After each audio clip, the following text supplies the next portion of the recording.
Hi. മലയാളത്തിലെ ആദ്യത്തെ horror ചിത്രമാണ് ഭാർഗവി നിലയം. അതെ, ഭാർഗവി നിലയത്തിനെ പറ്റിയാണ് ഞാനിന്നിവിടെ പറയാൻ പോകുന്നത്. മലയാളികളെ വിറപ്പിച്ച എല്ലാ പ്രേതപടങ്ങളുടെയും തലതൊട്ടപ്പൻ എന്നറിയപ്പെടുന്നത് 1964 പുറത്തിറങ്ങിയ ഭാർഗവി നിലയമാണ്. വിൻസെന്റ് സംവിധാനം ചെയ്ത് 1964 ഡിസംബറിൽ പുറത്തിറങ്ങിയ ഭാർഗവി നിലയം വൻ വിജയമായിരുന്നു. ഇതിലെ മനോഹരമായ ആ ഗാനം ഇന്നും കേട്ട് ആസ്വദിക്കാത്തവരില്ല. താമസം എന്തേ വരുവാൻ പ്രാണസഖി എൻ്റെ മുന്നിൽ, താമസം എന്തേ അണയാൻ പ്രാണമയി എൻ്റെ കണ്ണിൽ. ഇന്നത്തെ തലമുറയ്ക്ക് പോലും ആസ്വദിക്കാൻ പറ്റുന്ന ഗാനമാണിത്. തളിർമരമിളകി നിന്റെ തങ്കവള കിലുങ്ങിയല്ലോ, പൂഞ്ചോലക്കടവിൽ നിന്റെ പാദസ്വരം കുലുങ്ങിയല്ലോ. പി ഭാസ്കരൻ രചിച്ച് MS ബാബുരാജ് സംഗീതം നൽകി ഗായകൻ KJ യേശുദാസ് പാടിയ പാട്ടാണിത്. ഭാർഗവി നിലയം ഒരു റൊമാൻറ്റിക് ഹൊറർ സിനിമ എന്ന് പറയാം. ഒരു എഴുത്തുകാരൻ്റെയും മരിച്ചുപോയൊരു സ്ത്രീയുടെ ആത്മാവിൻ്റെയും മനസ്സുകൾ തമ്മിലുള്ള സൗഹൃദത്തിൻ്റെ കഥ. വൈക്കം മുഹമ്മദ് ബഷീറിൻ്റെ നീല വെളിച്ചം എന്ന ചെറുകഥയെ ആസ്പദമാക്കി നിർമ്മിച്ച സിനിമയാണ് ഭാർഗവി നിലയം. വൈക്കം മുഹമ്മദ് ബഷീറിൻ്റെ സ്വന്തം അനുഭവത്തിൽ നിന്നുള്ള കഥ കൂടിയാണിത്. യക്ഷികൾക്ക് വെള്ള യൂണിഫോം നൽകിയ ആദ്യത്തെ ഹൊറർ ചിത്രമാണ് ഭാർഗവി നിലയം. പത്മദളാശനെ കുതിരവട്ടം പപ്പു ആക്കിയ ചിത്രം കൂടിയാണിത്. വൈക്കം മുഹമ്മദ് ബഷീർ എന്ന അക്ഷര മാതൃകൻ്റെ തൂലികയിൽ നിന്ന് പിറന്നു വീണ മാസ്മരിക ഡയലോഗുകളും കേരളപ്പിറവിക്ക് ശേഷം ഏറ്റവും നല്ല ഗാനങ്ങളുമുള്ള ആദ്യത്തെ ഹൊറർ ചിത്രമാണ് ഭാർഗവി നിലയം. നമുക്കറിയാം, കാട് മൂടിക്കിടക്കുന്ന ഏത് വീട് കണ്ടാലും നാം തമാശയ്ക്ക് പറയാറുണ്ട്, അതെന്താ ഭാർഗവി നിലയമാണോ എന്ന്.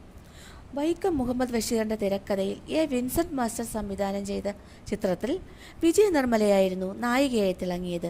എഴുത്തുകാരനായി ഭാർഗവി നിലയത്തിൽ താമസിക്കാനെത്തുന്ന കഥാപാത്രം ചെയ്തത് മധുസാറായിരുന്നു. മലയാളത്തിൽ ചരിത്രം സൃഷ്ടിച്ച സിനിമയായിരുന്നു ഭാർഗവി നിലയം. അന്നത്തെ പരിമിതമായ സൗകര്യങ്ങളിൽ നിന്നുകൊണ്ടെടുത്ത ബ്ലാക്ക് ആൻഡ് വൈറ്റ് ചിത്രം ഏറെ കൊല്ലത്തിന് ശേഷം പുനരാവിഷ്കരിക്കുക എന്നത് വളരെ ദൗത്യം തന്നെയാണ്. 59 വർഷത്തിന് ശേഷം ആഷിഖ് അബു ആണ് ആ വെല്ലുവിളി ഏറ്റെടുത്തത്. ബഷീർ തൻ്റെ കഥയ്ക്കിട്ട് അതേ പേരായ നീല വെളിച്ചമായി മാറി ഭാർഗവി നിലയം. മലയാളത്തിലെ ആദ്യത്തെ ഹൊറർ സിനിമയിലെ പ്രേതം വെള്ള സാരി ഉടുത്തൊരു സുന്ദരിക്കുട്ടിയായിരുന്നു.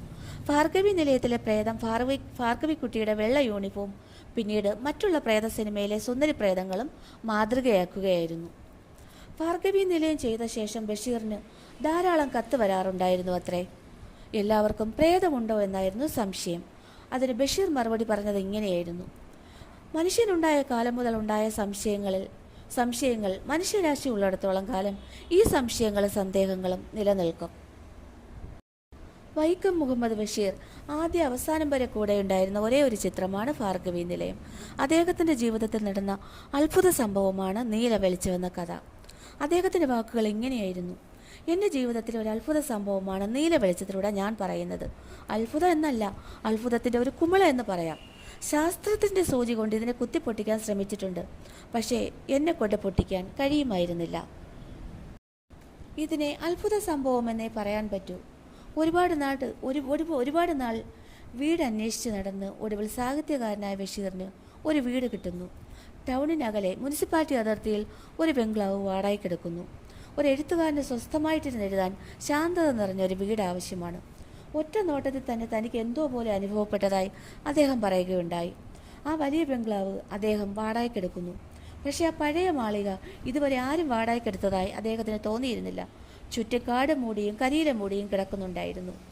2 മാസത്തെ വാടക മുൻകൂർ കൊടുത്തതിന് ശേഷമായിരുന്നു കഥാകൃത്ത് അവിടെ താമസിക്കാൻ എത്തുന്നത്. തൻ്റെ കൂട്ടുകാരിൽ നിന്നും ഭാർഗവി നിലയത്തിൽ ഒരു സ്ത്രീ പ്രേതമുണ്ടെന്നും പുരുഷന്മാർ ഇത് നിരന്തരം പീഡിപ്പിക്കാറുണ്ടെന്നും കഥാകൃത്ത് അറിയുന്നു.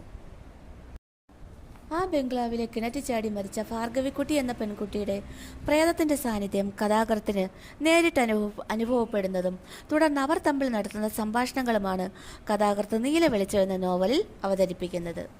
അങ്ങനെ ആ മണിമാളികയിൽ കഥാകൃത്ത്, അതായത് ബഷീർ, താമസിക്കുകയും ഭാർഗവിക്കുട്ടി എന്ന സ്ത്രീ ചാടി മരിച്ച കിണറിനടുത്ത് വന്ന് ഭാർഗവിക്കുട്ടിയോട് സംസാരിക്കുകയും ചെയ്യുന്നു. അങ്ങനെ പതുക്കെ കഥാകൃത്ത് ഭാർഗവിക്കുട്ടിയും കൂട്ടുകാരാകുന്നു. ഒരിക്കൽ കഥാകൃത്തിന് വിളക്ക് കത്തിക്കാൻ മണ്ണെണ്ണ വേണമായിരുന്നു. മണ്ണെണ്ണ പുറത്തു പോയി വാങ്ങി വന്നപ്പോൾ മണ്ണെണ്ണ ഒഴിക്കാതെ കത്തുന്ന വിളക്കാണ് കഥാകൃത്ത് കാണുന്നത്. ഇടയ്ക്കിടയ്ക്ക് കഥാകൃത്ത് ഭാർഗവിക്കുട്ടിയോട് സംസാരിക്കാറുണ്ടായിരുന്നു. ഭാർഗവിക്കുട്ടിയോട് എനിക്കൊരു വഴക്കുമില്ല, നിനക്ക് കഥകൾ ഇഷ്ടമാണോ ഭാർഗവിക്കുട്ടി? ഞാൻ എഴുതിയ കഥ വായിച്ചു കേൾപ്പിക്കാം എന്നൊക്കെ പറയുന്നതിലൂടെ കഥാകൃത്ത് ഭാർഗവിക്കുട്ടിയും തമ്മിലുള്ള മനസ്സുകൊണ്ടുള്ള ആത്മബന്ധമാണ് നമുക്ക് മനസ്സിലാവുന്നത്. ആ ബംഗ്ലാവിൻ്റെ ഏകാന്തതയായിരുന്നു ഭയപ്പെടുത്തിയിരുന്നത്. ചുറ്റും വൃക്ഷങ്ങളാൽ മൂടപ്പെട്ട് ശബ്ദവും കോലാഹലവും ഇല്ലാതെ ഭീതിപ്പെടുത്തുന്ന അന്തരീക്ഷം മാറ്റുന്നതിനായി കഥാകൃത്ത് ഒറ്റയ്ക്ക് സംസാരിക്കുന്നു. നിശബ്ദത മാറ്റാൻ റെക്കോർഡ് സംവിധാനം കൊണ്ട് അവിടെ ശബ്ദമുഖരിതമാക്കുകയും ചെയ്യുന്നു.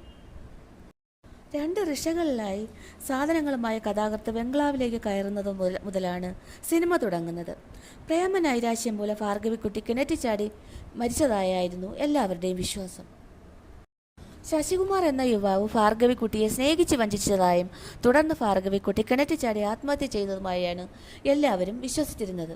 എന്നാൽ ഭാർഗവിക്കുട്ടിയെ മുറച്ചെറുക്കൻ ചതിയാൽ കൊലപ്പെടുത്തുകയായിരുന്നെന്നും ഒപ്പം ശശികുമാറിനെയും കൊലപ്പെടുത്തുകയായിരുന്നെന്നും സാഹിത്യകാരൻ പിന്നീട് കണ്ടെത്തുന്നു.